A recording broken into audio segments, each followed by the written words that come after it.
Stateless auto configuration allows our end stations to generate their own IPv6 address based on a prefix that was sent to them within a router advertisement from a router's interface that is on the same network that they are on. So typically the default gateway. However, the clients don't end up with the other information that they need to survive on the network. For example, NTP server information, domain name information, DNS server information, maybe TFTP server information. So there's a lot of information missing when we use stateless auto configuration by itself. However, the other end of the spectrum is DHCPv6, which can provide everything as well as the prefix that is going to be used for IPv6 addressing. But can we combine the best of both? For example, through the use of stateless auto configuration, our clients can quickly and efficiently generate their global IPv6 unicast address based on that router advertisement that's sent out of the router interface. And then those clients can contact the DHCP server for the other information. What is the other information? The NTP server address, the domain name server addresses, the domain name information, the DNS server addresses, and whatever else that the DHCPv6 server has to offer them. So we're combining really the best of both here. It's known as stateless DHCPv6. So we're configuring a pool on a DHCP server. Now, it could be a standalone DHCP server or a multi-layer switch as we see here.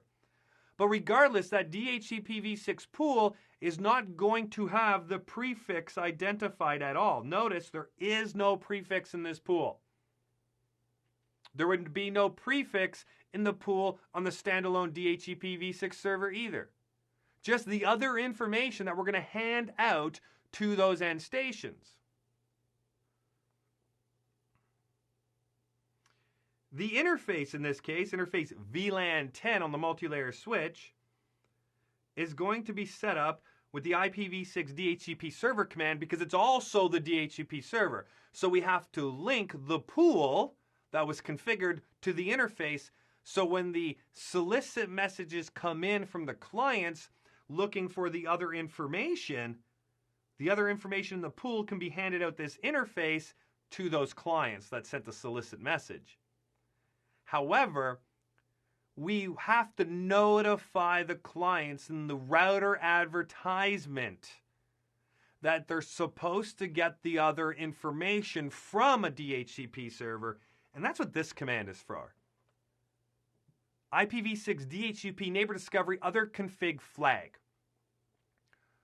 When the router advertisement is sent out of the router's interface, now of interface VLAN 10, it's going to have the prefix, but it's also going to have this other config flag set.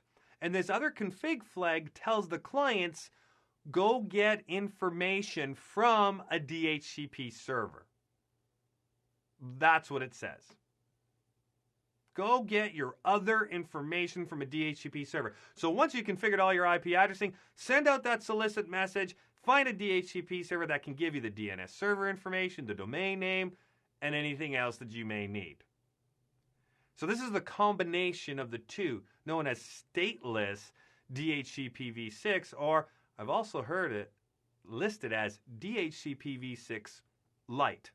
I do prefer the stateless DHCPv6 naming myself because it's a combination of stateless auto configuration and DHCPv6. If you want to enable a router interface or a multi-layer switches interface to go through this process, it's very simple. You go to the router interface and you type in IPv6 address auto config,